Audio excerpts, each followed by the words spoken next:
मेरी तरफ से नमस्कार, जय हिंद। और मुझे अच्छा लगा कि आप लोग सभी आए यहाँ पे, आज एकत्रित हुए हैं। लेकिन फिर भी मुझे लग रहा है कि कुछ पेरेंट्स हैं जिनको बताया लेकिन वो आए नहीं हैं।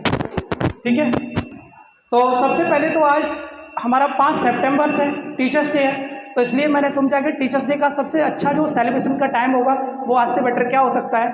और जहाँ तक मैंने जाना है कि एक पेरेंट्स ही सबसे अच्छा टीचर होता है एक बच्चे के लिए, तो मैंने सोचा कि क्यों ना आज ही इसका टीचर्स डे वाले दिन ही इसका आयोजन कर दिया जाए। और जो भी हमारी आपकी मतभेद होता है, कभी मनभेद की बात नहीं कर रहा हूँ, जैसा कि मनभेद जीवन में नहीं होना चाहिए, मतभेद हो जाए चलेगा लेकिन मनभेद कभी नहीं होना चाहिए। आप लोगों से एक बार मेरा संवाद होना भी ज़रूरी था, क्योंकि लगभग आपके बच्चों को आते हुए यहाँ पर जहाँ तक मेरा आइडिया है कि 1 मंथ पहले, और लगभग आपका जुलाई और अगस्त निकल चुका है, सितंबर स्टार्ट आपका हो चुका है, तो 3 महीने का मेरे और आपके बीच में इस समय वार्तालाप हो चुका है। चाहे वो आपका वार्तालाप मेरा खुशी के साथ हुआ हो, चाहे वो वार्तालाप मेरा और आपका मतभेद के साथ हुआ हो, मनभेद के साथ नहीं। और जीवन में जो मैंने अनुभव पाया है उसमें मैंने देखा है कि मतभेद तो चलते ही रहते हैं, क्योंकि दुनिया गोल है और कभी भी जरूरी नहीं कि मुझसे सभी लोग खुश रहें, ऐसा हमेशा होता है। तो उन सब चीज़ों को मैंने दृष्टिकोण से जो भी एक्सपीरियंस लिया पिछले 1 ईयर में या 2 ईयर में, तो मैंने कहा कि नहीं, एक बार पेरेंट्स के साथ मेरा वाद संवाद होना चाहिए। और प्लस पेरेंट्स का एक्सपीरियंस मुझे भी आना चाहिए कि पेरेंट्स के साथ मेरा जो संवाद है वो कहाँ पर मेरे और पेरेंट्स के बीच में गैप हो रहा है। क्योंकि कई बार ऐसा होता है कि जो पेरेंट्स होते हैं वो ज़रूरी नहीं कि मुझसे 100% सेटिस्फाई हों। तो एक बार मेरी तरफ से क्या शिकायत है, और शिकायत तो मैं नहीं बोलूँगा क्योंकि गलती कोई नहीं करता, सुझाव करूँगा मैं आपसे कि आप मुझे वो सुझाव दे सकते हैं जो मेरी तरफ से अब तक नहीं हुए, तो वो सुझाव भी मैं आपके आमंत्रित करूँगा। और आपको बुलाने का मेरा उद्देश्य ये है कि कुछ मेरे भी सुझाव आपके लिए होंगे, ठीक है, तो वो भी दोनों लोग डिस्कशन करेंगे। बाकी पेरेंट्स मीटिंग आप अगर कहीं पर गए हो तो मेरा उद्देश्य ये बिल्कुल नहीं कि बच्चों के मैं आपको मार्क्स दिखाऊं, ये सारी करूं। मार्क्स वगैरह जिस भी पेरेंट्स को देखने हैं, तो सबसे पहले तो मैं बात करता हूं, मेरा स्टाफ यहाँ पर सारा ये बैठा हुआ है, सारा स्टाफ है इस समय आपके सामने है मौजूद। आपका कोई भी सवाल जवाब मेरे स्टाफ से होता है, मुझसे होता है, तो आप उस सवाल जवाब को आराम से कर सकते हैं, ठीक है। तो यहाँ पर आपको बिल्कुल हेजिटेशन ये नहीं लेना है कि मैं आपको सिंगल बुलाता और आपको मार्क्स दिखाता, ऐसा मेरा उद्देश्य बिल्कुल नहीं। मार्क्स से किसी की अगर आप ये सोचें कि मार्क्स से किसी का भविष्य डिसाइड होता है तो ये गलत है। मार्क्स से देखने से किसी का भविष्य डिसाइड नहीं होता। भविष्य डिसाइड करता है कि उस व्यक्ति का व्यक्तित्व, एटीट्यूड किस वे में और आगे परवरिश कैसी हुई है। तो इसलिए मैंने सबको सोचा कि नहीं, एक बार पेरेंट्स मीटिंग रखी जाए, पेरेंट्स को बुलाया जाए और मेरे और पेरेंट्स के बीच में जो शिकायतें बनी हुई हैं एक बार उनको देखा जाए। हो सकता है कि आपने कुछ बोला हो, मैं उस पर काम ना कर पाया हूँ, या मैंने कुछ बोला हो, आप उस पर काम ना कर पाए हो, तो वो दोनों यहाँ पर लोग बैठकर डिस्कशन कर लेंगे और जो भी आपके अंदर जो भी डाउट भी होंगे वो भी सारे क्लियर कर दिए जाए। कभी कभी ऐसा होता है कि जब हम आपस में कम्युनिकेशन नहीं करते, पेरेंट्स का बच्चे के साथ तो होना ही चाहिए, लेकिन एज अ उस टीचर का उसके पेरेंट्स के साथ भी होना बहुत जरूरी है, तभी एक बच्चे को आगे बढ़ाया जा सकता है। अन्यथा पढ़ाई तो जिंदगी में हर सभी कराते हैं, लेकिन पढ़ाई के साथ साथ आपने उसकी परवरिश कैसे की है ये बहुत ज्यादा डिपेंड करती है, ठीक है। तो मैंने लाइफ में पिछले 1 साल की मैं खासकर बोलूंगा जो अनुभव लिया वो मैं आपके साथ शेयर करूंगा यहाँ पे, और बाकी जो भी चीजें हैं वो मेरे स्टाफ ने, जो भी दिक्कतें रही हैं हमारे बीच में, स्टाफ के बीच में, वो आपके साथ शेयर करूंगा, ठीक है। तो सबसे पहले मैं चाहता हूं कि सबको पानी वगैरह सब कुछ हो चुका है सभी की, ठीक है, चल ठीक है, चलेगा। तो अब मैं आज की पेरेंट्स मीटिंग स्टार्ट करता हूं। तो सबसे पहले मैं बताता हूं कि आपके हमारे इंट्रोडक्शन में करा देता हूं। यहाँ पर मेरा ओवरऑल जो भी स्टाफ बैठा हुआ है, और बाकी मुझे सभी जानते होंगे लेकिन फिर भी मैं अपने बारे में थोड़ा सा आपको बता दूंगा, ठीक है। तो सबसे पहले मैं स्टार्ट करता हूँ। Mister Narendra sir, YS Narendra, ये हमारे जो अपने संस्थान है आप ही लोगों का होता है, मेरा कुछ भी नहीं होता, जिसमें प्रिंसिपल है, ठीक है। क्वालिफिकेशन आपने सबकी प्रोस्पेक्टस पर मैंने लिखी हुई है, कौन कितनी क्वालिफिकेशन है, तो उस पर मैं ज्यादा डिस्कशन नहीं करूंगा, ठीक है। उधर हमारी गीता मैम, जो कि मैथमेटिक्स फैकल्टी की आपके यहाँ पर टीचर हैं। बीच में हमारी नाजरा मैम जो कि उर्दू की, मैं प्रत्येक बच्चों को यहाँ पर लैंग्वेज 3 लैंग्वेज सिखाते हैं हम लोग, उसमें उर्दू जो है वो नाजरा मैम सिखाती हैं। उसके बाद आपका है धर्मेश सर। धर्मेश सर जो है आपके वो यहाँ पर साइंस में आपका 2 चीज़ें पढ़ाते हैं। वो एक तो साइंस में आपकी केमिस्ट्री और दूसरा एक होती है आपकी पॉलिटिकल, तो वहाँ पर आपका जो राजनीति वगैरह शास्त्र होता है तो उसका वो कराते हैं। अगला आपका है पुष्पेन सर। पुष्पेन सर जो है वो आपके इंग्लिश के टीचर हैं। और अगला है विकास सर। विकास सर जो आपके वो हिंदी के लिए है। मैंने सब्जेक्ट वाइज इसलिए डिस्कशन किया आपके सामने, हो सकता है कि किसी भी पेरेंट्स को किसी भी टीचर से शिकायत हो सकती है, तो मैंने आपको, अच्छा रहा मेरा, तो मैं भी एज ए यहाँ पर जो मेरा नाम तो सभी जानते होंगे, नहीं जानते मैं का डिस्कशन कर देता हूँ। मेरा नाम बलवेंद्र है और मैं यहाँ पर आपका जो हूँ वो आपकी बस सेवा में ही लगा हुआ हूँ। दूसरा मेरा जो सब्जेक्ट पढ़ाने का है वो मैं मैथमेटिक्स यहाँ पर पढ़ाता हूँ, ठीक है। तो अभी मैं यहाँ पे आप लोग के साथ सारी फैकल्टी को मैं डिस्कशन कर दिया हूँ। इसके सिवाय अगर कोई भी डाउट होगा मैं आपके आमंत्रित करूंगा सारे डाउट। और जो चलिए तो अभी हम लोग आगे बातें डिस्कशन करता रहूंगा, तो थोड़ा सा मैं चाहता हूँ प्रिंसिपल सर आए और अपनी कुछ बातें करें। उसके बाद मैं सारा माइक आपके पास पहुंचाऊंगा। आपके जितने भी सुझाव होंगे, शिकायत भी, चलो बोल देता हूँ, बच्चे की तरफ से शिकायत भी हो सकती है का, तो वो भी मैं आपसे आमंत्रित करूंगा, ठीक है। सभी को नमस्ते। उम्मीद है आप सब सही होंगे, ठीक होंगे। देखिए, एक तरीके से इसकी आवश्यकता क्या थी, ये जो पेरेंट मीटिंग है इसको क्यों रखा जाता है, तो उसका एक उदाहरण लेके चलते हैं। वेस्टर्न कल्चर में हमारे यहाँ पे एजुकेशन का पैटर्न, जैसा कि सर ने बोला था, थोड़ा बदल गया है या उसको हमने हमारा बर्बाद कर दिया है। आप देखिएगा, हमारे यहाँ पे स्कूल्स में या बच्चे के स्कूल में बुलाया जाता है तो उतनी अहमियत नहीं दी जाती है। लेकिन अमेरिका में यदि स्कूल से कोई बुलावा आता है कि आपके बच्चे के लिए आना है, भले ही आप अमेरिका के प्रेसिडेंट क्यों ना हो, वहाँ पे हर व्यक्ति पहुँचता है। पेरेंट मीटिंग वगैरह जो भी होती हैं, वहाँ पे ये नहीं होता आप अमेरिका के प्रेसिडेंट हो तो नहीं आप पहुँचोगे, वहाँ पे पहुँचना होता है। लेकिन हमारे यहाँ पे, अच्छा, हालांकि AWI का ये खुशनसीबी एक है, पेरेंट भी पूरी मात्रा में आए, भर के आए भी हैं, ठीक है। और एक नियम भी है, इस बार जो गार्जियन नहीं आए हैं उनको एक बार अधिसूचित कर दिया जाएगा, अगली बार से उनको आना पड़ेगा। यदि ऐसा नहीं कर रहे हैं, ये कंपलसरी है यहाँ पे आना, नहीं आ रहे हैं तो उनके बच्चों को सॉरी हम नहीं पढ़ा पाएंगे। उसके पीछे कारण है, अभी मैं बात करूँगा। देखिएगा कि जिम्मेदारी, उसके पीछे कारण ये है कि ये जो जिम्मेदारी है पढ़ाई की, केवल एक की नहीं है, केवल हम ही नहीं पढ़ा सकते या आप गार्जियन नहीं। ध्यान रखिएगा, पहला स्कूल जो होता है वो स्कूल कौन सा है आपका? घर परिवार। जब हम साइकोलॉजी पढ़ाते हैं टीचिंग वाले एग्जाम के लिए, तो उसमें रहता है कि पहला स्कूल है आपका घर, और पेरेंट पहले टीचर भी होते हैं, उसके बाद में दूसरे टीचर होते हैं जो स्कूल में रहते हैं, क्योंकि एक समय के बाद में बच्चा आपका नहीं मानता है, ठीक है। फिर वो तीसरा व्यक्ति आता है, वो समझाने को वो करता है। कई बार आपने देखा होगा कि भले ही आपका बच्चा है लेकिन वो कहेगा नहीं हमारी मैडम ने ऐसे बोला है। तो मैंने अभी एक बात कही कि 2 लोगों पे जिम्मेदारी होती है एक बच्चे की, एक तो पेरेंट होते हैं उन पे, और दूसरी जिम्मेदारी होती है आपके शिक्षकों पे, ठीक है। और एक व्यक्ति नहीं कर सकता, ना तो पेरेंट ही अकेले कर सकते हैं और ना ही शिक्षक कर सकते हैं। आप इसको सिद्ध करके देखिएगा, क्योंकि एक समय होता है जैसे जैसे बच्चा ग्रो कर रहा होता है, 2 साल का होता है, फिर उसके बाद में साइकोलॉजी में जैसा टीचिंग में सिखाया जाता है, फिर बच्चा आपका इमिटेट करना शुरू कर देता है, नकल करना शुरू कर देता है।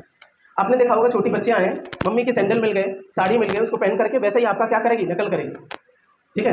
मैं क्यों बोल रहा हूँ कि क्यों जरूरत है कि केवल टीचर नहीं कर सकते, पेरेंट भी कर सकते हैं, क्योंकि बच्चा का सबसे बड़ा जो हीरो होता है वो उसके गार्जियन होते हैं।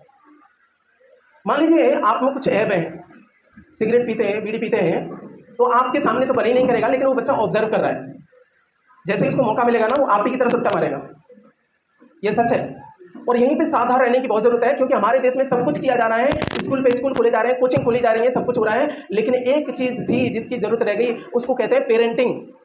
हम लोग ये नहीं समझ पाए कि हमारे व्यवहार में भी अंतर आना चाहिए, तभी, क्योंकि बच्चे का सबसे बड़ा हीरो कौन है? पेरेंट होता है, ध्यान रखना।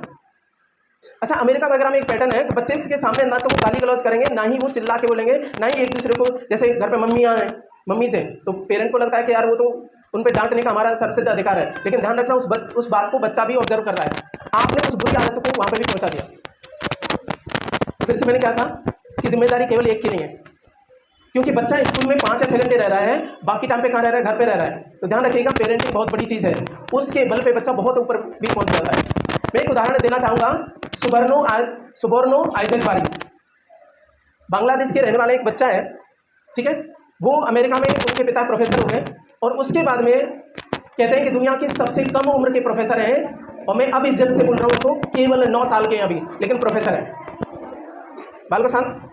मैंने क्या बात कही, जैसे सर ने अभी बोला था कि बच्चा कितना लोड ले सकता है, कि बच्चे की लोड लेने की क्षमता आपकी अपरिमित है, असीमित है। उसका उदाहरण है, आप यूट्यूब पे जाकर के चाहो तो घर पे देख लेना, चेक करके। सुबर्णो आइजलबारी 9 साल के वो प्रोफेसर है, वो भी प्रोफेसर साधारण सब्जेक्ट में नहीं, फिजिक्स में। कहने का मतलब ये है कि बच्चे की जो क्षमता है वो असीमित है, अपरिमित भी है। जिम्मेदारी निभानी पड़ेगी हम दो को, गार्जियन को और हम शिक्षकों को। सत्य शुद्धति कहते हैं कि मन को कौन शुद्ध करता है, सत्य शुद्ध करता है। मन सत्य न शुद्धति, विद्या तपोभाम भूतात्मा। विद्या के लिए क्या चाहिए, तप चाहिए। विद्या तपोभाम भूतात्मा बुद्धि ज्ञान न शुद्धति, ठीक है। और मन की शुद्धि होती है सत्य से, और ज्ञान आपका ऐसे होगा। तो हम बच्चों को अभी से तप करवा रहे हैं जिससे कि उनकी विद्या बढ़े और हमारा बच्चा हर फील्ड में काम करे।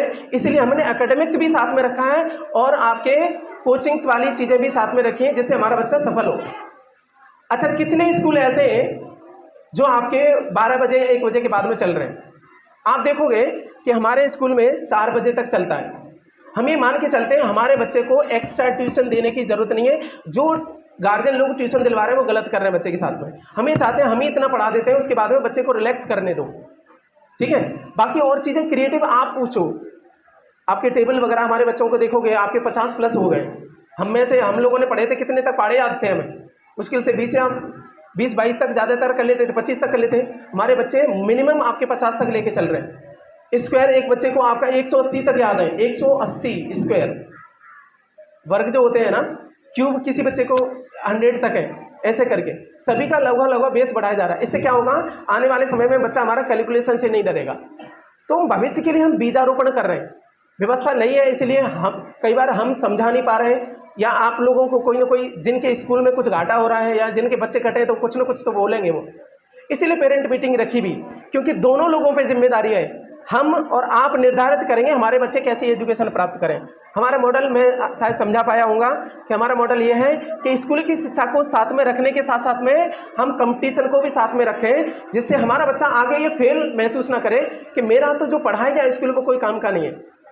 ज्ञान भी साथ में चलेगा, साथ में व्यवहार भी चलेगा। व्यवहार वास्तविकता यही है कि भैया जो कंपटीशन में पूछा जा रहा है कुछ और ही है। दोनों सिलेबस को हमने मर्ज करा है, हमने जिम्मेदारी अपनी बढ़ाई है।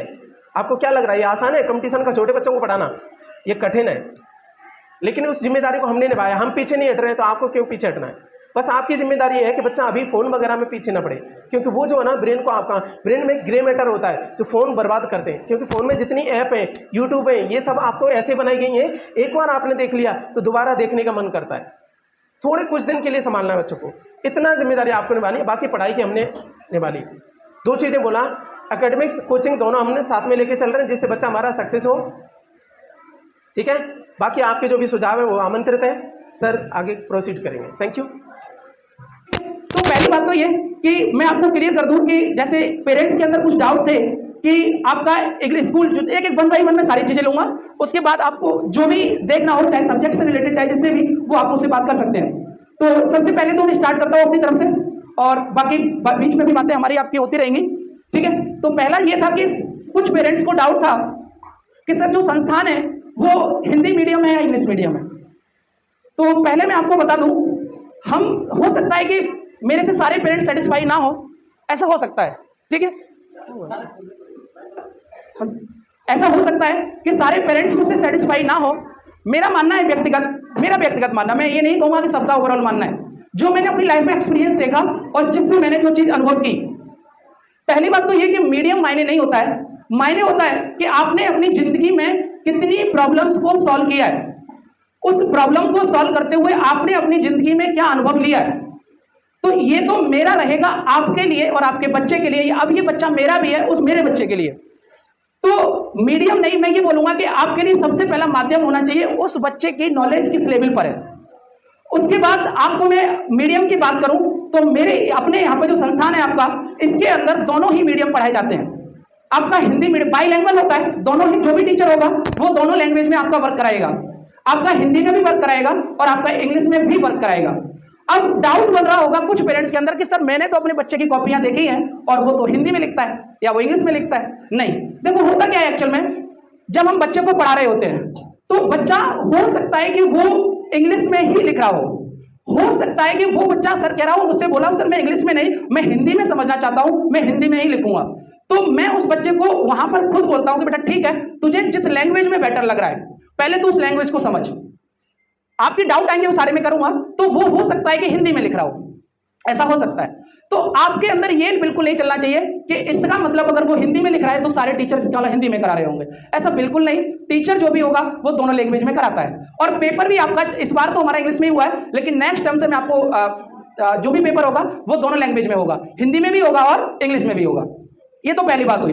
दूसरी बात कि जब भी हम बच्चे को यहाँ पर पढ़ा रहे होते हैं तो मेरा मेन उद्देश्य जो मोटिव रहता है, कुछ पेरेंट्स के जो डाउट आए मेरे पास, दूसरी बात की मैं बात कर रहा हूँ, पहली बात में आप लोग अपने दिमाग में थोड़ा सा मतलब व्यू बना लेना, जब कोई भी शिकायत होगी तो आप मुझसे करेंगे कि सर हाँ यहाँ पर, क्योंकि मैं 2-3 सवाल आपसे करने के बाद उनके व्यू आपसे लूंगा। दूसरा मेरा व्यू जो होता है कि एक मेरे पास जो क्वेश्चन आया वो आया कि सर आपके क्लास सिस्टम कैसा है। एक क्लास सिस्टम, आप बच्चों को सर कंबाइंड बैठाते हैं, आप सर बच्चों को इस तरह से बैठाते हैं। मैंने आपसे जो भी बता रहा हूं, मैं आपके साथ डिस्कशन कर रहा हूं, मैंने आपसे एक बात बोली, मैं कहीं पर किताब में पढ़कर या किसी से देखकर नहीं, जो मैंने जिंदगी में अनुभव लिया उसको आपके साथ डिस्कशन कर रहा हूं। आप सभी समझदार हैं, आपकी इतनी एज है कि आप पेरेंट हैं तो आपको इतनी समझदारी है। आपने ज्यादातर पेरेंट्स ने, अगर मैं बात करूं, कुछ एक पेरेंट्स हो सकते हैं, लेकिन वर्तमान समय में भारत का जो शिक्षा रेट है वो थोड़ा इंक्रीज हुआ है, तो अगर मैं मान के चलूं तो हो सकता है कि 12th और ग्रेजुएशन तो आमतौर पर प्रत्येक पेरेंट्स की होती है। तो पहला मेरा जो क्वेश्चन होता है, अगर मैं पेरेंट्स से पूछना चाहूं कि हम लोग 12th कर लेते हैं, लेकिन एक बात बताओ मुझे आप कि वो 12th हमारे आज किस काम की है। हम अच्छा, कुछ 12th वाले ऐसे भी पेरेंट्स होंगे जिन्होंने कंपटीशन भी दिया होगा, ऐसी बात तो है नहीं, कंपटीशन भी दिया होगा।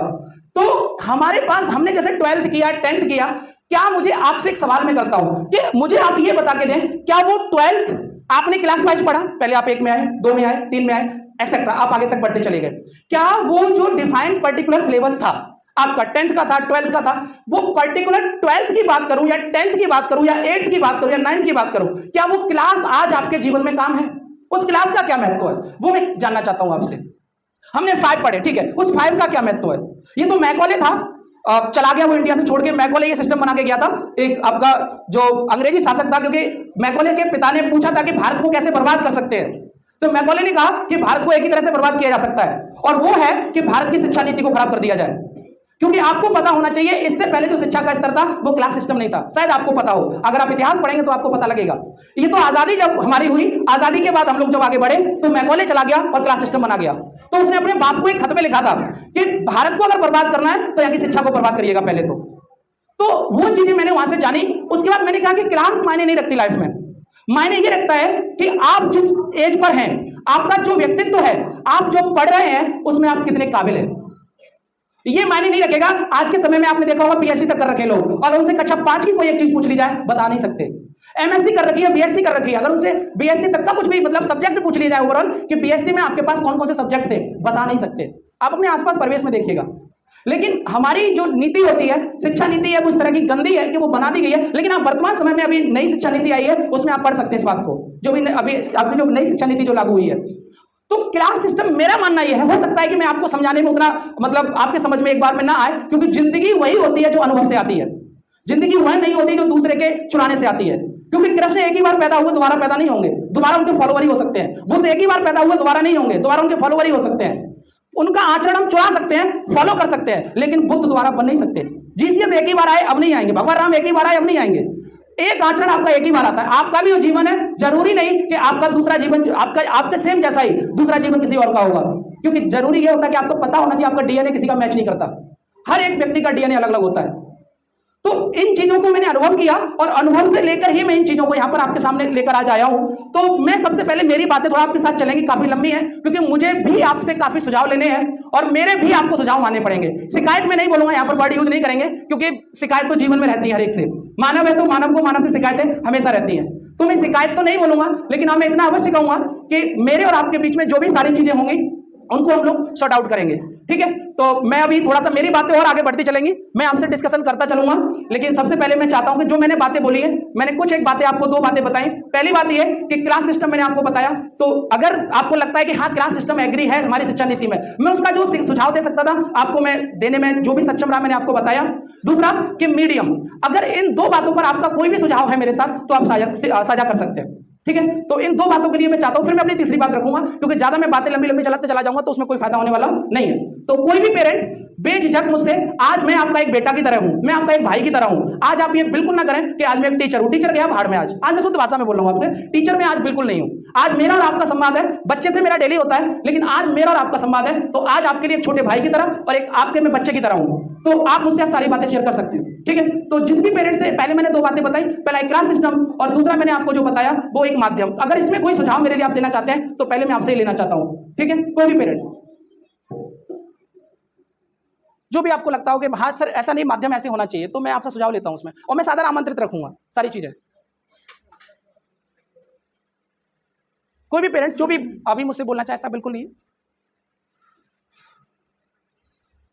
ठीक है, कोई नहीं। मैं उम्मीद करूंगा कि अगर बाद में अगर जैसे किसी को बताना भी है, कोई लिखकर भी अगर देना चाहता है, होता है एक्चुअली में ऐसा भी हो सकता है, थोड़ा सा एजिटेशन आ रहा हो, बट आपको कोई करना नहीं, मैं कह रहा हूं आपसे, आज मैं आज आपके भाई की तरह और आपके एक बच्चे की तरह हूं, आप मुझसे सीधी बातें शेयर करें, चलेगा। थर्ड बात की ओर मैं बढ़ता हूं।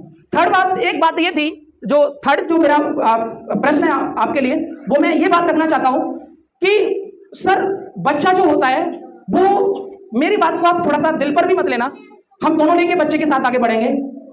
अगर आप ये सोचें कि मेरा बच्चा इस टीचर के लिए ही काबिल केवल आगे बढ़ सकता है, तो आप दिमाग से निकाल दें। उस बच्चे को आगे बढ़ाने के लिए टीचर तो एक माध्यम होता ही होता है। मैं आपसे सदैव एक गुजारिश करूंगा, एक पेरेंट्स का अहम रोल होता है। मैं देखता हूं कई बार कुछ क्या, मेरे सारे ही पेरेंट्स मेरे अपने हैं, काफी बार मुझसे कहते हैं कि नहीं सर आप मेरे बच्चे के लिए ऐसे नहीं ऐसे करें। जैसे फॉर एग्जांपल एक मैं उदाहरण के तौर पर देता हूं, कुछ पेरेंट्स की मेरे पास शिकायतें जो आती हैं वो आती हैं कि सर बच्चा मोबाइल लेता है, मोबाइल चलाता है। तो मैं चाहता हूं, मानता हूं मोबाइल, मानता नहीं गलत भी है, जो मोबाइल है वो इस एज में बच्चे के पास नहीं होना चाहिए, सोशल मीडिया से इस एज में बच्चा हमारा दूर होना चाहिए। लेकिन एक बात बताओ, मोबाइल किसके पास में है? आपके पास में, मेरे पास में। इसका मतलब बच्चे पर एक पिता, एक गार्जियन के नाते आपका इतना तो डर होना चाहिए कि बच्चे आपका मोबाइल को ज्यादा इस्तेमाल ना करें। इतना तो मैं चाहूंगा, कितना पेरेंट्स के नाते आपका इतना बच्चे के सामने डर होना चाहिए, क्योंकि आप पेरेंट हैं। पेरेंट्स एक माँ बाप हैं। माँ बाप का मतलब केवल प्यार करना ही नहीं, थोड़ा सा ये भी होता है कि उसकी शिकायत को, उसकी प्रॉब्लम्स को भी सॉर्ट आउट करना। तो मोबाइल में चाहूंगा कि जो मोबाइल का जो आता है मेरे पास, कि मोबाइल आपके पास होता है, अगर बच्चा लेता है तो आप थोड़ा सा, मेरी तरफ से रिक्वेस्ट रहेगी, इतना डर बनाए बच्चे के अंदर कि वो मोबाइल, हाँ घंटे आधा घंटे इस्तेमाल कर लिया ठीक है कोई बात नहीं, लेकिन उसके बाद उसको इस्तेमाल नहीं होना चाहिए जी। अभी उसकी एज वो है कि वो जितना सोशल मीडिया से दूर रहेगा उतना उसका आपको फायदा मिलेगा। इसका उदाहरण मैं आपको देता हूं कि ऑनलाइन शिक्षा का जो मैंने अनुभव किया वो आपके सामने शेयर करता हूं। बात है ये 2022 की, 2022 की। मैं एमटेक कर रहा था, तो मेरा ऑनलाइन ही सारा कुछ सिस्टम चल रहा था, मतलब मैंने एमटेक जो भी पढ़ा वो ऑनलाइन ही पढ़ा। ऑनलाइन पढ़ते हुए मैं भी, मतलब उस टाइम पे लॉकडाउन वगैरह लगाया हुआ था, कोरोना वगैरह हट ही रहा था, लॉकडाउन आपका हट ही रहा था, तो जितनी भी तैयारी की वो मैंने आपकी ऑनलाइन सिस्टम से की। उसका नतीजा ये हुआ कि मैंने हाथों से लेकर कुछ भी नहीं देखा, और उसका नतीजा ये हुआ कि जब मैं पेपर देने गया, अब दिमाग में डाटा तो है लेकिन कभी हाथ नहीं चलाए ना।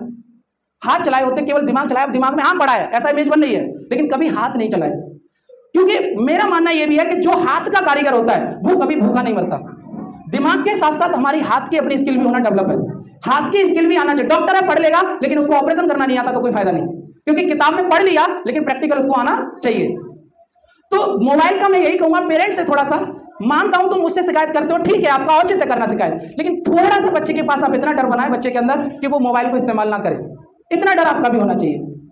अब इसमें अगर किसी का कोई व्यू है तो मैं लेना चाहूंगा, इसमें मुझे आप व्यू बता सकते हैं, किसी भी पेरेंट्स का कोई भी व्यू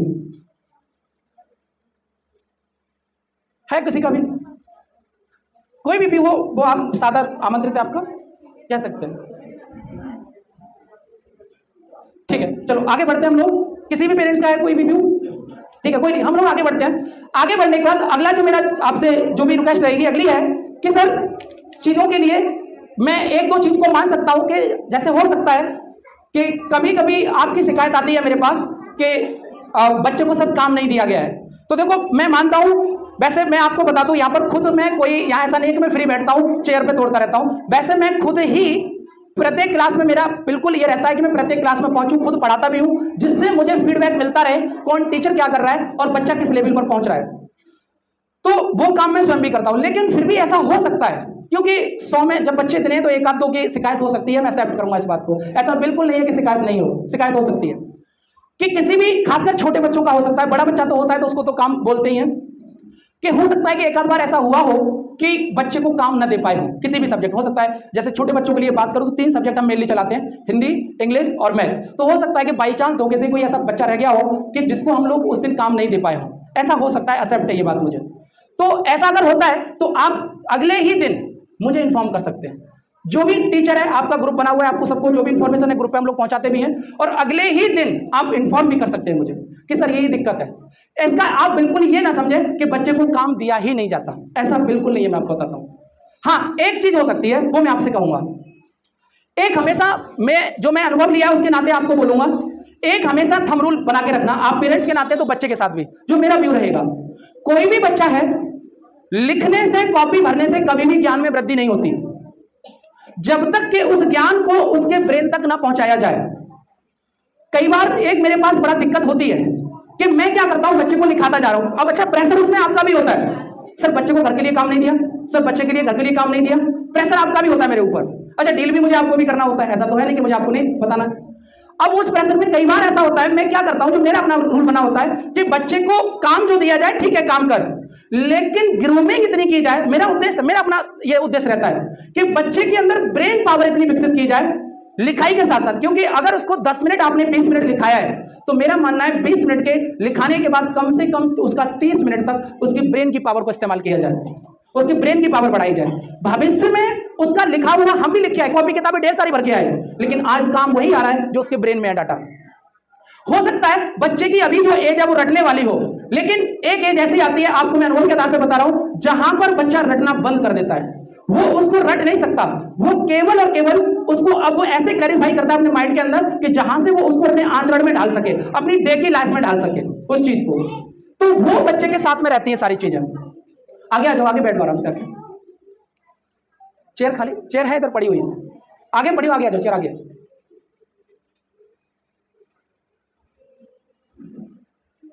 तो ये मैं आपसे बात करके चलूंगा कि मेरा जो उद्देश्य रहता है बच्चे को, वो पहला उद्देश्य ये रहता है कि बच्चे को मैं लिखाने के साथ साथ उसकी, अगर मैंने वही बोला कि 20 मिनट अगर पढ़ाए, उसको लिखाया है, तो अगले 30 मिनट उसकी मेमोरी को इंक्रीज किया जाए, उसकी एनर्जी का इस्तेमाल किया जाए, जिससे उसकी मेमोरी विकसित हो आगे के लिए। ये मेरा उद्देश्य रहता है। ये मेरा प्रश्न था आपसे, चौथा प्रश्न। इसमें मैंने जो भी बातें बोली, अगर इससे कोई सेटिस्फाई नहीं है तो वो गार्जियन मुझसे कह सकता है कि सर हाँ, इससे मैं सेटिस्फाई नहीं हूं। मेरा तो यही चलता है, मैं यहाँ पर यही चीज मैं अपने स्कूल में चलाने का प्रयास करता हूं। लेकिन इसमें अगर आप पेरेंट्स को लगता है कि सर इससे हम सेटिस्फाई नहीं है, तो वो मुझे बता सकते हैं। सर कोई भी पेरेंट्स अगर इसमें कुछ भी अपना बताना चाहे मुझे, सर कोई भी पेरेंट, ठीक है, चलो नहीं है कोई बात नहीं, आगे बढ़ता हूं मैं। 5वां प्रश्न लेके मैं आगे बढ़ता हूं अपना। 5वां प्रश्न होता है, कई बार मेरे पास शिकायत आती है, सर आप एकेडमिक अलग होता है, कंपटीशन अलग होता है। बड़ा हंसी भी आती है अंदर से उस समय मुझे कि हम आज तक यही डिसाइड नहीं कर पाए कि एकेडमिक और कंपटीशन दोनों अलग होते हैं। अगर हमारे अंदर यही व्यू रहा तो शायद हम उस बच्चे को उस ऊंचाई तक पहुंचा ही नहीं सकते कभी भी। मेरा व्यक्तिगत मानना यह है, अगर आपने कोई लाइफ में पेपर एग्जाम दिया होगा कुछ पेरेंट्स ने, एकेडमिक और कंपटीशन अलग नहीं होता है।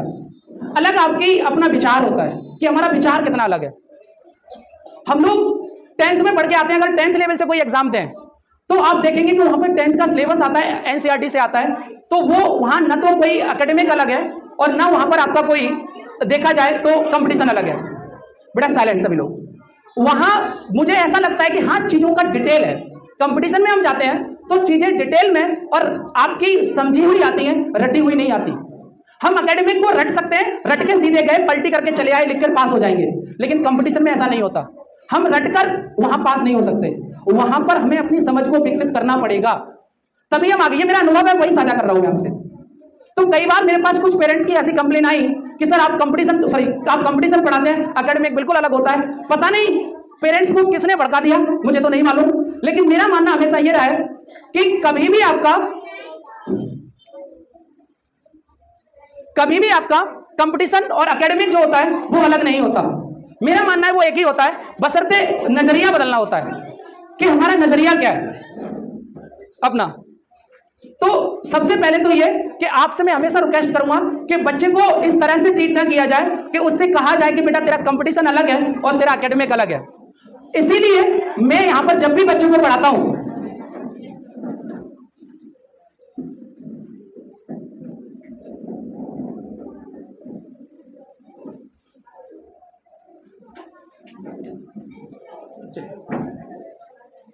तो मैं अपनी बात कंटिन्यू करता हूं, क्षमा चाहूंगा थोड़ा सा।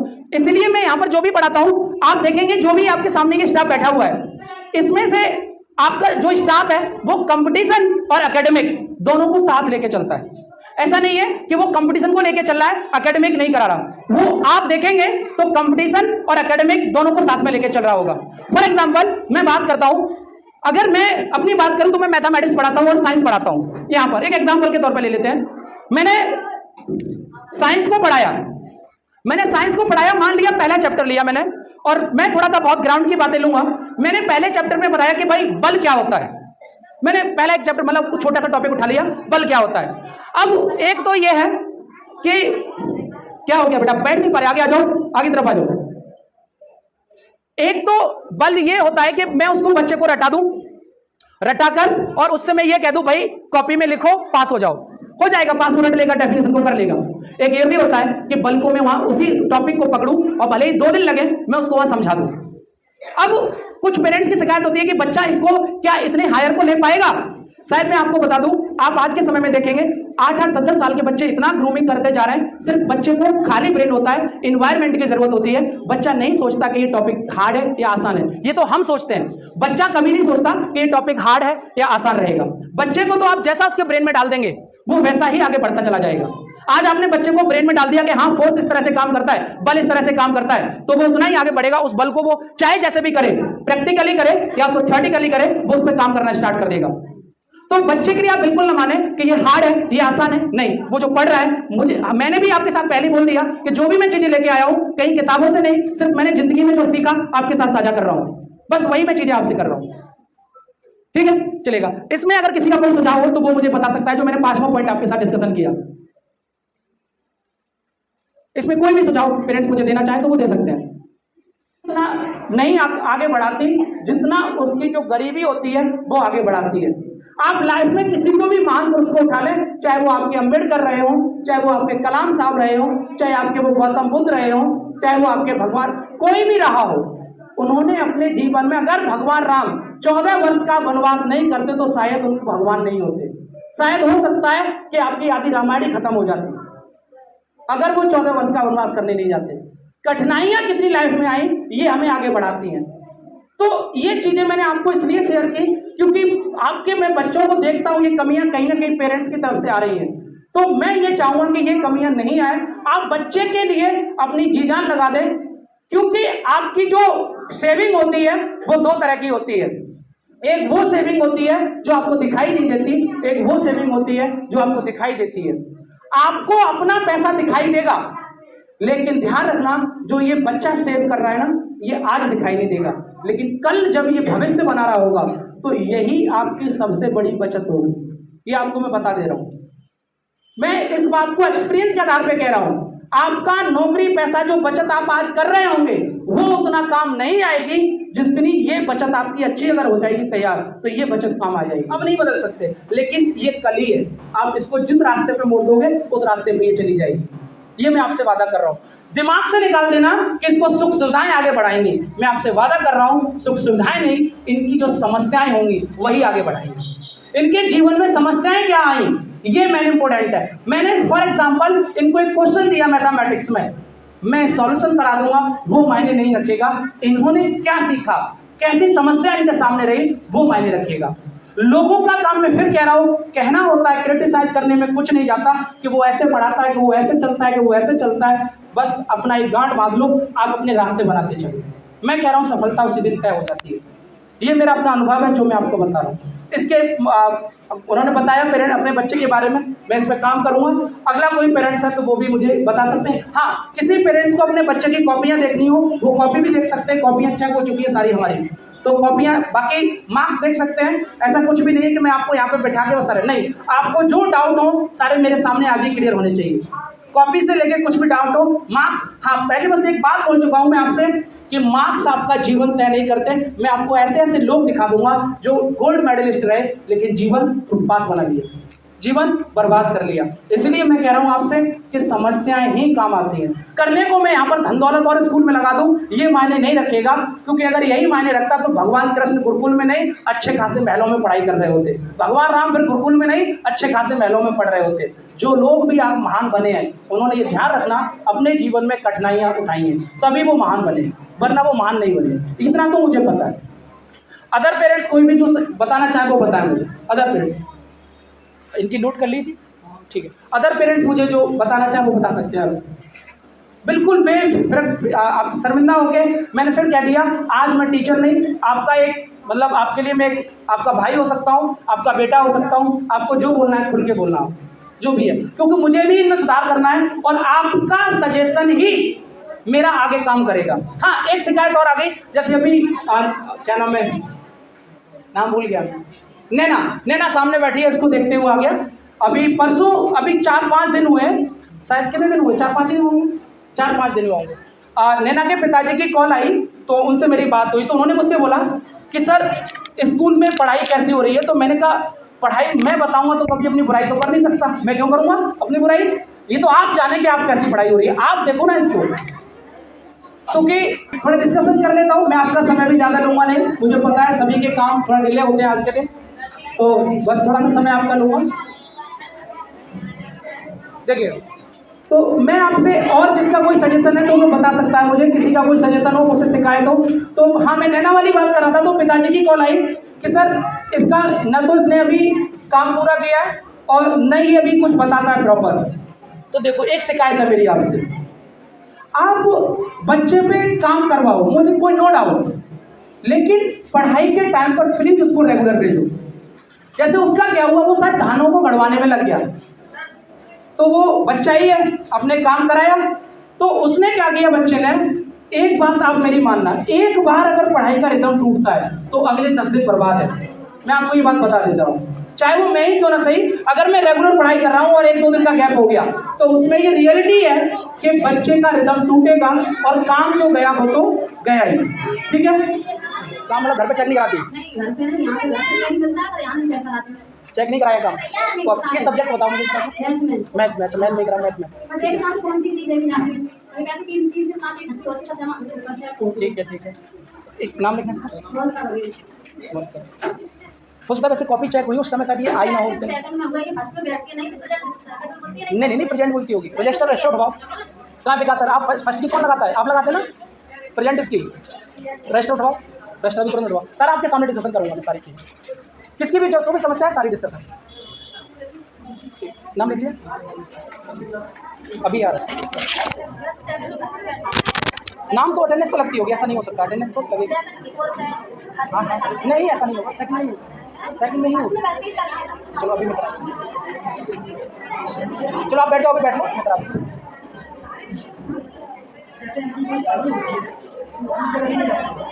आप बोलो। ये बच्चों की करनी होती है तो कुछ ऐसे मैं टेबल में ले जाता नहीं, ठीक है, तो याद करके नहीं आता, उनके बाद दोबारा सोच नहीं किया। ठीक, ये बात मैं ये एक्सेप्ट कर रहा हूँ, इसको क्वेश्चन को भी लिखो कि दोबारा से। चलिए, ये मुझे सजेशन अच्छा मिला, सीखने को भी मिला। जैसे मैंने कोई वर्क दिया, अब बच्चा करके नहीं लाया तो पेरेंट्स को नहीं पता है, तो इसके लिए मैं आपका जो ग्रुप बना हुआ है WI का, पर्टिकुलर किस क्लास में किसको क्या वर्क दिया गया है वो मैं आपका ग्रुप पे भिजवाऊंगा। आप ग्रुप पर एक बार चेक करें कि हाँ जिसको से ये काम मिला है, बच्चा अपडेट होकर कितना आया है, ये आपको मैं ग्रुप पे भिजवाऊंगा। ठीक है, ये अच्छा सजेशन मिला है मुझे, मैंने इसलिए बुलाया, मुझे सीखना है आपसे भी। इसको लिख लीजिएगा कमेंट। अच्छा, कोई भी चीज़ स्टार्ट होती है ना तो तीन प्रॉब्लम आती है। जैसे बच्चा छोटा बड़ा होता है ना तो उसके दांत निकलते हैं, वो समस्या आती है। ऐसे करके ये जो नई संकल्पना है स्कूल की, इसमें क्या हो रहा है कि हम भी समझ पा रहे हैं चीज़ों को कैसे करेंगे, क्योंकि एकेडमिक्स और कोचिंग को मिलाया गया, एकेडमिक्स और कोचिंग को मिलाया गया तो समस्या आनी लाजमी थी, तो उसको थोड़ा हम भी समझ रहे हैं और आपका भी है। जैसे अभी पेरेंट्स मीटिंग की बात करें तो अभी जो पेरेंट्स मीटिंग हुई है आप जल्दी बुलाई जाएंगी। इससे क्या है कि हम दोनों करेक्ट रहे, जैसा कि मैंने अभी बोला था कि जिम्मेदारी ना केवल एक व्यक्ति की है बल्कि क्या है दोनों की है। ऐसी पेरेंट मीटिंग जल्दी भी होगी। और एक और हमारा एग्जाम पैटर्न था, क्वेश्चन टेस्ट करके आपके रहेंगे हर 2 महीने में सर, 1 महीने पे एक महीने हर में महीने पर मतलब क्विज 1 क्विज उसका सिटी 4 6 2 महीने में बोला 12 हो गए। महीने 12 का है सितंबर अच्छा 4 क्यूटी है, 4 उसके बाद में 2 सिटी वो है आपकी, एक हाफ ईयरली और एक वो 6 हो गए, 6 दिन 12 2 महीने में एक होगा ना, हाँ ईयर में 2 महीने में वही है ना। तो आपके टेस्ट लेना भी हमने आज शुरू करा है। इस बार पहला टेस्ट हुआ है, हर 2 महीने में टेस्ट हुआ करेगा और टेस्ट के बाद में प्रेजेंटेबिलिटी भी रहेगी। तो जो हमारा बीच में जो मिसकम्युनिकेशन चल रहा था, कोई भी कुछ बोल रहा है, तो वो आपका दूर हो जाएगा। समस्याएं देखो दोनों तरफ से रहती है। आपकी अभी समस्या नहीं कि बच्चों को होमवर्क नहीं किया जा रहा है, ये नहीं किया जा रहा है, तो हम एक समय 2 महीने में एक बार मिलना कोई बड़ी बात नहीं है और बच्चों के लिए ऐसा किया जा सकता है। तो वास्तव में नर्चरिंग जो होती है ना वो दोनों तरफ से होगी, हम कर पाएंगे। अगस्त में इसकी एब्सेंट है नहीं नहीं, तो अगस्त तो चल रहा है ना, अगस्त में तो पूरी लगी, तो ये कितनी परसेंट है इसकी अगस्त में? अगस्त में थोड़ा छुट्टी पे रही है शायद ये रही है, तो अगस्त में इसकी कम है, अटेंडेंस इसकी है, मेरे सामने आप देख सकते हैं, आए हो आप भी देख सकते हैं, नाम लिखा हुआ है, रजिस्टर में है, अटेंडेंस भी लगी है। लेकिन अगस्त में इसकी छुट्टी बहुत ज़्यादा है। और उसके बाद अगर मैं बात करूँ सितंबर की, तो सितंबर तो स्टार्ट हुआ है लगातार आपकी प्रेजेंट है जो भी आई 3 दिन, आज आपकी एक छुट्टी हुई है और 5 तारीख आपकी है, ठीक है। एक संडे पड़ा था ना, 1 तारीख का तो संडे वाला है, तो ये है। चलो ठीक है, इस पर थोड़ा सा मिसअंडरस्टैंडिंग हुई है, तो इस पर भी मैं काम करूंगा आपका, और आगे कोई ऐसी शिकायत आपको देखने को नहीं मिलेगी, ठीक है। अगला छुट्टी से रिलेटेड मेरे जहन में एक बात आई है कि शुरुआत में जब एडमिशन हुए थे तो आपसे एक शपथ पत्र भरवाया गया था। अब तक नियम कड़े नहीं किए थे क्योंकि चीज़ें चल रही थी, क्योंकि ऑफिशियली हमने भी अब शुरू कर दिया है, बच्चों के हर 2 महीने में पेपर होंगे। अभी तक चीज़ें हम इनके बेसिक मजबूत करवा रहे थे क्योंकि बच्चे ऐसे आए थे कि एकदम कमजोरी वगैरह थी, तो उनको हमने पूरा कराया। अब हम ऑफिशियली शुरू हो गए, तो आपसे निवेदन नहीं बल्कि ये आपका एक नियम है कि बच्चा यदि घर पे बैठ रहा है तो आपको या तो समुचित उसका कारण देना पड़ेगा। कहीं पे लेके जा रहे बच्चे को आज स्कूल नहीं आएगा तो एप्लीकेशन जमा करके होगा, माफ कीजिएगा क्योंकि ये नियम रहेंगे। जब तक नियम नहीं रहेंगे तब तक आपका वो नहीं रहेगा। क्योंकि बच्चा मान लीजिए यहाँ पे कोई टॉपिक पढ़ाया गया, बच्चा ही नहीं आया तो इसमें कमी किसकी है ये बताओ? एक टीचर कितना कर सकता है? तो आपकी पहली जिम्मेदारी है बच्चा रोज आए, छोटे छोटे बहाने ना बनाए। और ये ऐसा हमने करवाया था आपके शपथ पत्र में। शपथ पत्र इसलिए करवाए गए थे क्योंकि तभी हम कुछ कर भी पाएंगे, नया बदलाव कर पाएंगे। और यदि इस तरीके से हम दोनों एक साथ में रहेंगे ना तो बच्चे के भविष्य में बहुत कुछ अंतर आने वाला है। सर ये नई संकल्पना है, इसके बदलाव थोड़े थोड़े दिखाई दे रहे हैं, आगे चल के बहुत ही दिखाई देंगे। क्योंकि हमारा बच्चा जैसे ही 9th 10th पास करेगा ना, पहली बार में आपकी सरकारी परीक्षा निकाल के दिखाएगा। ये हमारा वादा है आपके लिए। एक बात और जो मैं कहना चाहूँगा सभी से, पेरेंट्स से भी, कि एक मेरे पास जो दिक्कत रहती है बच्चे की कि जैसे एब्सेंट जितना कम होगा उसका फायदा मैं इसलिए ज़्यादा दे पाऊंगा क्योंकि देखो मेरी स्टडी जो चलती है वो ऐसा नहीं क्लास वाइज है, सबको मैं आपको बता दूँ। मेरी स्टडी मैंने कोई टॉपिक उठाया, अगर वो एक दिन निकल गया, अगले दिन अगर बच्चा नहीं आया तो बड़ा दिक्कत हो जाती है उसको, क्योंकि अगर टीचर रिवाइज ही करा सकता है, उसके थोड़ा सा और डिटेल करा सकता है, लेकिन बिल्कुल बहुत पीछे नहीं जा पाता, तो बच्चे को समझाने में बड़ा समस्या खड़ी हो जाती है। तो मैं सबसे पहले तो ये चाहूँगा कि बच्चा आपका रेगुलर बना रहे। एक शिकायत और थोड़ा सा, कई बार ऐसा होता है कि पेरेंट्स की मेरे पास जो एक समस्या आती है वो ये आती है कि सर बच्चा ये कह रहा था कि स्कूल से कुछ काम ही नहीं दिया गया, कुछ काम मिला ही नहीं उसको स्कूल से। आप बच्चे की ना सुने, एक बार अगर ऐसा कहता है तो मेरी भी सुने। आप तुरंत मेरे पास, सबका मेरा नंबर होगा, मेरे पास एक बार कॉल करें और एक बार पूछें कि क्या स्कूल से उसको काम दिया गया या नहीं। ऐसा कोई भी सब्जेक्ट नहीं, शायद 18 कॉपियां बनी होंगी प्रत्येक छात्र की। 18 कॉपियां इसलिए, कुछ पेरेंट्स की दिक्कत ये थी कॉपी बहुत ज्यादा, कॉपी इसलिए भी बनवाई क्योंकि पढ़ाई आप देखेंगे आगे भी समय बहुत कम बीता है, जैसे जैसा बीतेगा वैसे आगे बढ़ेंगे। तो आप लोग एक बार जब भी मिलें तो सबसे पहले जैसे ही बच्चा ये कहता है कि हमें काम कुछ नहीं दिया गया, तो आप मेरे साथ एक बार डिस्कशन करें उसको। आप बच्चे की ना सुने, बच्चा तो कुछ भी कह जाएगा और वो चुप हो जाएगा क्योंकि बच्चा है, वो बचना चाहेगा प्रॉब्लम से। लेकिन हाँ, धीरे धीरे उसको उसमें डालेंगे, एक लोहार की तरह उसको पकाएंगे, तो हो सकता है कि वो धीरे धीरे एक साल में वो पक जाएगा और फिर धीरे धीरे आगे बढ़ने लगेगा, ठीक है। और बच्चे की शिकायत है मेरे पास, मुझे पता है कि मोस्ट ऑफ द बच्चे यही कंप्लेन करते हैं स्कूल से कोई काम मिला ही नहीं। आज कुछ मिला और सब आता है हमें, हम बिल्कुल परफेक्ट है, कोई दिक्कत नहीं। तो ऐसा नहीं, आप एक बार पूछें मुझसे उसके लिए, ठीक है। अगर कोई आपका सुझाव वो मुझे बताएं, अदर सुझाव सभी।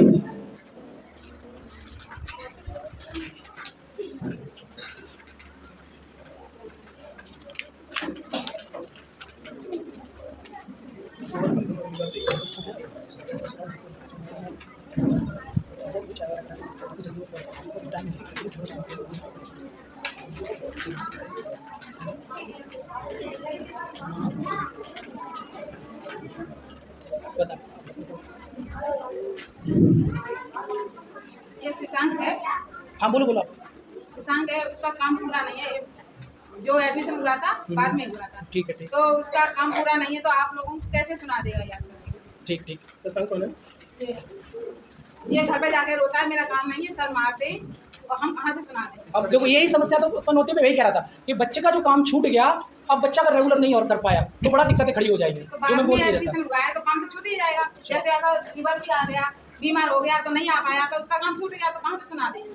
चलो और बताओ इसमें। और ये बच्चे जो उसके साथ थे वो पीछे रह गए और वो मैं आगे समझ कर गया, लिया। समझ गया, मैं समझ गया। और बताओ। सर उन बच्चों को जैसे क्लास वाइज नहीं है तो ठीक उन है। बच्चों के साथ बैठा रहो तो उसके साथ काम भी कर लेना और उसका वो भी हो जाएगा। ठीक ठीक ठीक, चलो सर ये बात है, इसके अलावा और बताओ।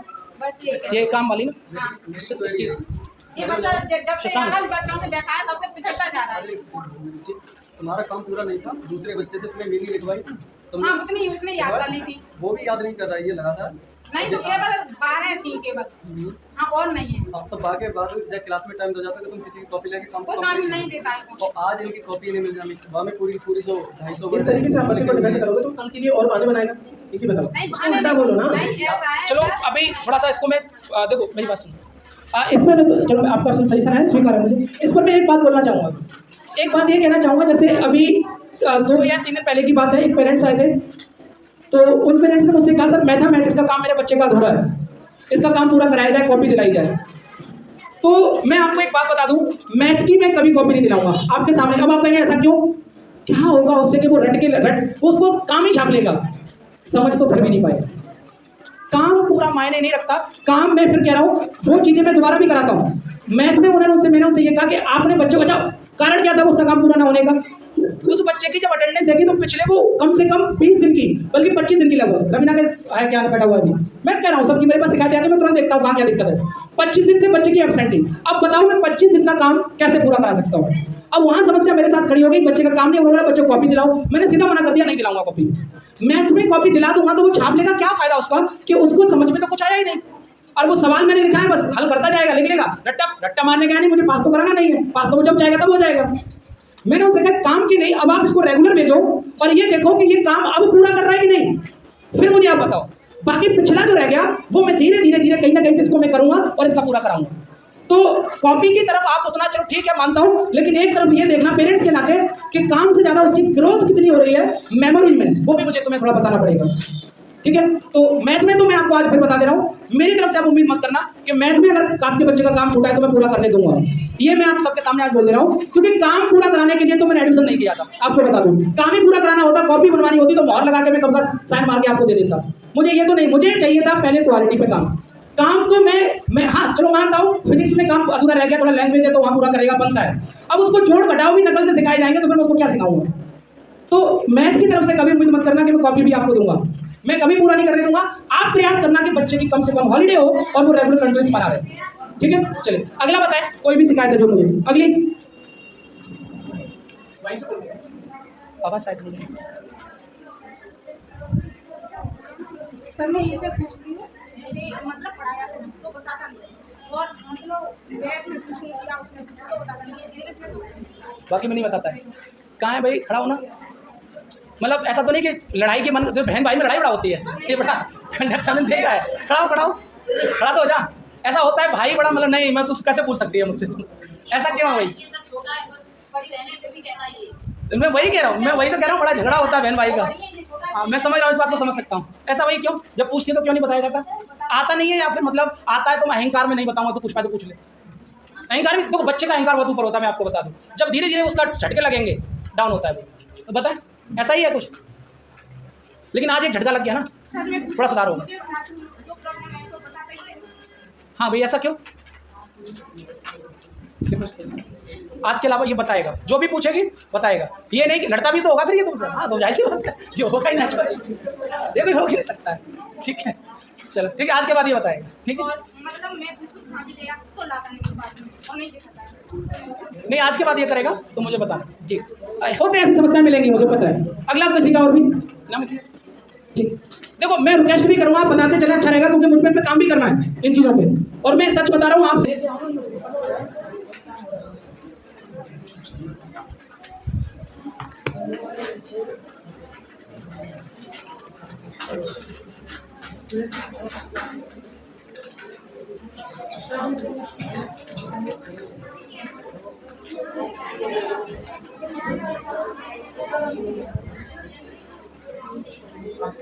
अच्छा अभी जो पेरेंट मीटिंग की शुरुआत हुई है ऐसी पेरेंट्स मीटिंग हमारी हर 2 महीने में होती रहेगी।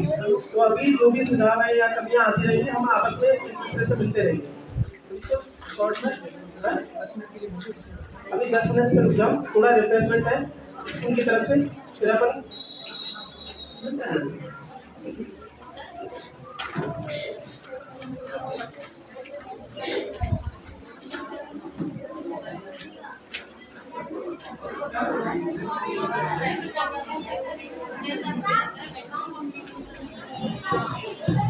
अच्छा, एक हमारे शिक्षकों की तरफ से एक बात आई है कि जैसे आप ये कहते हैं कि कुछ गार्जियन कहते होंगे कि कॉपी चेक नहीं होती।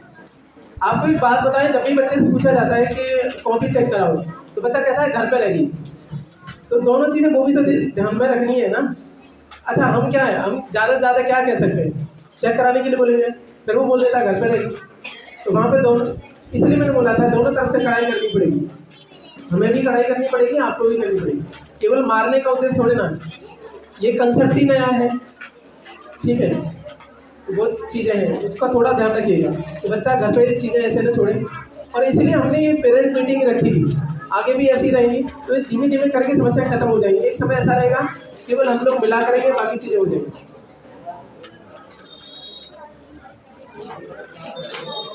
आप में से कोई कुछ बताना चाहे, बोलना चाहे, बच्चों के लिए, इन्हीं के लिए कुछ बोलना चाहे? हाँ, कॉपी क्या? हाँ, तो वो ऑफिस में देख लेगा, वो ठीक है, ऑफिस में देख लेगा।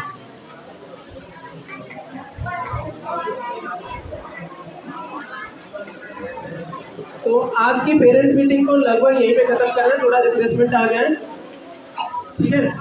और आज का जो सार निकल के आया वो ये था कि हम दोनों को मिलकर काम करना है। कोई शिकायत है तो कोई तीसरा व्यक्ति नहीं उसको सुलझा सकता। आवाज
परी